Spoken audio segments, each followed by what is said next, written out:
Hey, welcome back. Hour one, gone, quick. Kicking off hour two today with a blockbuster lead off to hour two. Martin Weiss, national leading provider of investment information from the Weiss Group, is joining us via Skype, and Juan Villaverde, econometrician, mathematician devoted to cryptocurrencies, editor of the Weiss Cryptocurrency Portfolio Service. Guys, thank you for joining us via Skype today on Liquid Lunch. For having us. Yep. Are you both there? Martin, Juan? We are here. Can you hear us? Yeah, we're both here. There you are. All right, great. The wonders of modern technology. Guys, thanks so much for joining us.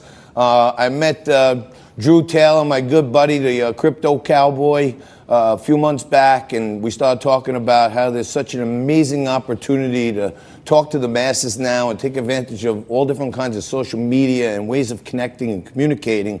Sure. When it comes to cryptocurrency, you guys grabbed that tiger by the tail from the beginning and have really been, one of the most known names that's out there that people believe in. Tell us a little more about Weiss, and I want to get into some Bitcoin price action with you. Well, we saw the space was needing some robust, real database research. So we jumped in and introduced the first ever ratings on cryptocurrencies. And still today, we're the only financial rating agency in the world that covers the cryptocurrencies. And we started with a bang. We gave Bitcoin a C plus, and the whole industry was really pissed off at us. But sure enough, Bitcoin collapsed, and now we have turned the other way. Since the beginning of the year, we've been very bullish on Bitcoin, and sure enough, Bitcoin has now begun the first leg of what we consider a major bull market. Juan, there's so much noise out there, and the halvening is coming, and there's manipulators, and the U.S. regulators are cracking down again. I feel like I start off. We're the only show on television. We're live. We go to 70 million homes plus nationwide on Newsmax TV, and we're live every day from noon to 2. And we talk about cryptocurrency, Bitcoin, awareness, education, suitability every single day. But I think as long as people go into it with the mindset that it's a brand new asset, and with the double black swan, it could be zero.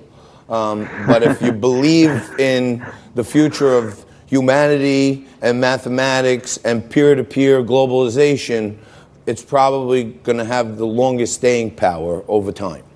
That's how I feel.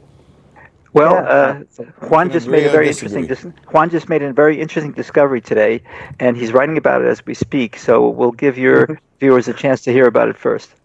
Yeah, speaking to the fact that a lot of people are starting to talk about Bitcoin as a new safe haven, just in the same vein as gold or bonds. And I just noticed today that so far in 2019, the correlation between Bitcoin and bonds, U.S. Treasuries, is 80.5%.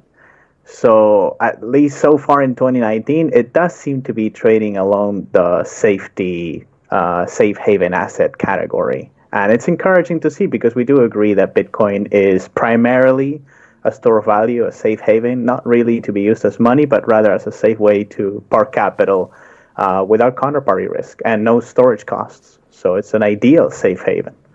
Yeah, when people ask me, just regular men on the street, women on the street who are trying to just get to understand it a little bit more, I kind of give them the same idea that, it's like having $1 in your pocket, but except tomorrow the dollar isn't going to be worth 85 cents. The products are just going to cost you more, and you could have $1.15 in Bitcoin in your pocket, and you didn't even know it. So, sure. I mean, not only that. I mean, just consider the fact that the Fed has been pumping money to the tune of was it 75 billion every day for the past week or so, and they said they're going to go on for another few weeks or a month, that's nothing compared to the ECB. That's nothing compared to the ECB, which just announced they're going to do QE to infinity, and they're actually encouraging governments to spend more money. This is just the latest from Europe. So they're going to print money into infinity, just like Japan, and they're encouraging governments to spend all of that free money that they're throwing their way. So you can't do that with Bitcoin, and that's that's why it's ideal, because it's not like gold. I mean, even if you think about gold, for instance, you still have to pay someone to store it for you. It still has that counterparty risk that government could go to your vault, wherever you're storing your gold, and take it from you. But that's not a risk with Bitcoin. Now, I'm not saying Bitcoin is better than gold, but it's complementary to it in a sense. So it's just as... I get it. Now people are saying, dispel some fear or confirm for us here, because we're always learning. Everyone's talking about the halvening, and the mining fees are going to be less, so a lot of these big mining operations are not going to be able to turn a profit, so they may go away. What's the real deal? Let me interject that a lot of this side talk is noise. Not this one, but a lot of it is noise. And what we believe in is in the cycle. And the cycle supersedes a lot of the so-called causes of rises or declines. But halving is an important part of the cycle. And it does fit in. It does fit in, but historically, it's always been a bullish time for Bitcoin. So I'm not sure what people are so worried about. In fact, our cycles model is... showing that the price action that we're seeing prior to the halving is very similar to what we saw in 2015. The halving was, I think it was in July of 2016. And 2015 was a sort of bullish year for Bitcoin. It was the end of a bear market that came the year prior in 2014. And now we're seeing the same thing. So we're seeing 2018 was a bear market. 2019 so far has been pretty strong, but it's the time prior to the halving, and it's only after the halving that the bull market really gets underway. So honestly, I'm not sure what people are so concerned about. Typically, around the halving for Bitcoin, Bitcoin infrastructure providers are typically bullish around the time of the halving, and so you're seeing that reflected on price also. So you think there may be, when you talk about cycles, you think in the organic growth cycle, there'll be some of these smaller mom and pop miners which will get shaken out of the process, and the people that are doing it at critical mass and scale, like Core Scientific and these big companies, they'll gobble up all that stuff. They'll spend money on infrastructure, then they'll be even more committed to mining down the line. Is that what you're saying? Yeah, we're seeing that right now. Hash rate is at all-time highs. Right. So there'll be the bigger companies. There'll be survival of the fittest in mining. There won't be this retail mom and pop opportunity as much unless they make another investment into some upgraded super duper equipment. Sadly, you are correct. I mean, we're seeing the institutionalization of mining more and more. So this original idea that you could do with your home PC using a CPU, it hasn't really panned out that way. But it's not really. It's actually been to the benefit of the Bitcoin network, because these industrial scale miners do make the ledger more secure, and that's what we all want. We want Bitcoin to be as secure as possible. So who is out there that that does this at scale? For entrepreneurs who do want to get into that or stay in that space, who are the big ones in the world that do mining that you can, buy into a consortium or pay them to manage a box or a few boxes for you? Is there anybody out there that does stuff like that?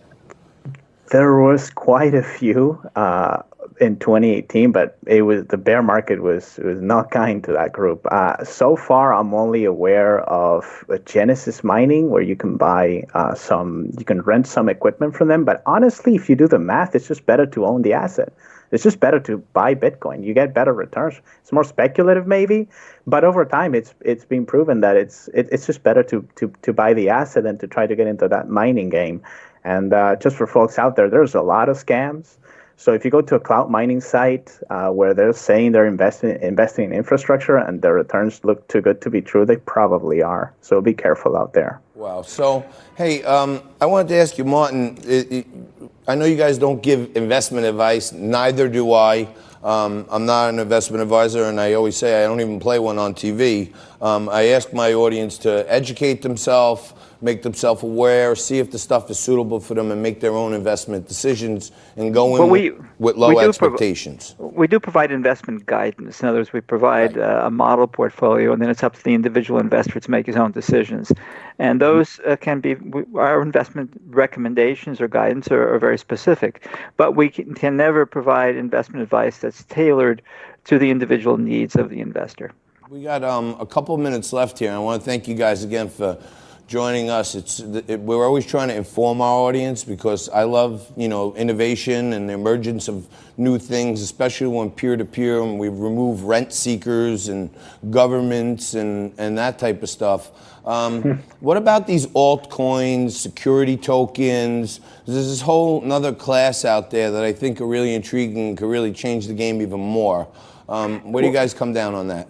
Well, there's been a tremendous evolution of technology, even during the bear market, much like we saw in the bear market of the tech stocks in the early 2000s. Even while the stocks were falling, the engineers behind the scenes were going gangbusters, developing new technologies, and that's what we see in crypto as well. Give us an example, Juan. I think for me, the biggest example of that is DeFi, the whole decentralized finance space that's been built primarily on Ethereum due to the emphasis on security on that ledger. And DeFi is starting to create some interesting applications where you can borrow dollars, but collateralized dollar positions. There's a credit market that's starting to emerge in crypto. It's a non-custodial credit market. So buyers and lenders that meet directly using distributed ledger technology. And that is, for me, it's the most exciting thing going on with crypto right now. And it is a true evolution of smart contract technology because all this stuff is built with smart contracts on Ethereum.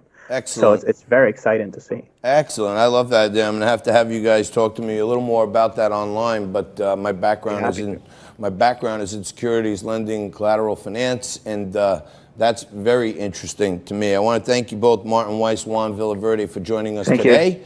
And you're watching Liquid Lunch on Newsmax TV. I'll be happy to. Thanks, guys. Bye-bye. Thanks.